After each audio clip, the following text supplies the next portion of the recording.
Everyone. তো আজকের ব্লগটা আমি এখান থেকে স্টার্ট করে নিচ্ছি। ভালো লাগলে অবশ্যই লাইক অ্যান্ড কমেন্ট করবেন, আর ভুল ত্রুটি হলে আপনারা কমেন্টে জানিয়ে দেবেন।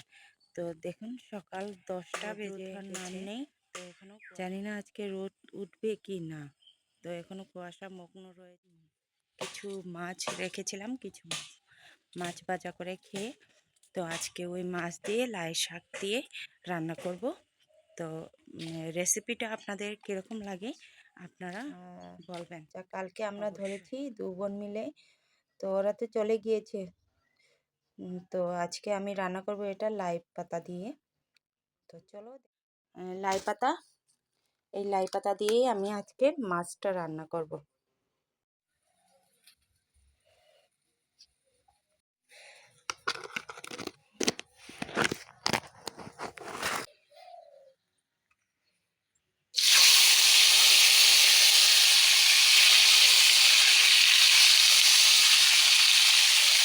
পাঁচফোড়ন মাছ ভেজে নিয়ে নিলাম, দিয়ে দিলাম।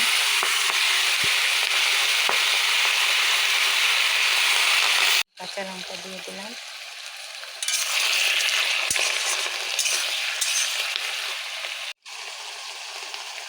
দিয়ে দিলাম হলুদ গুঁড়ো,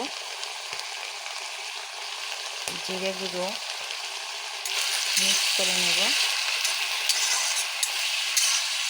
সামান্য লঙ্কার গুঁড়ো একটু ঝালের জন্য, আর কালারটাও বেশ ভালো দেখতে হবে তাই।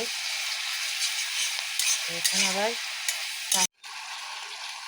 লাই পাতা ভাজা হয়ে গেছে, এখন স্বাদ মতো লবণ দিয়ে দেব,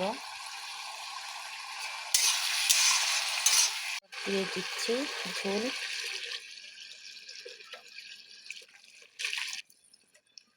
একটু ঝোল হবে এই তরকারি।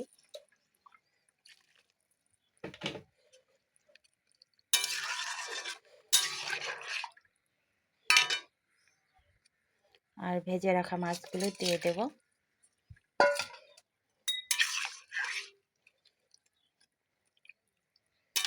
রান্না মাছের ঝোল লাই শাক দিয়ে, আর এটা ভর্তা বানাবো শীতল মরিচ, আর এটা আমাদের মণিপুরের খুব প্রিয় খাবার হাওয়াই আচার, আর রয়েছে সাদা ভাত।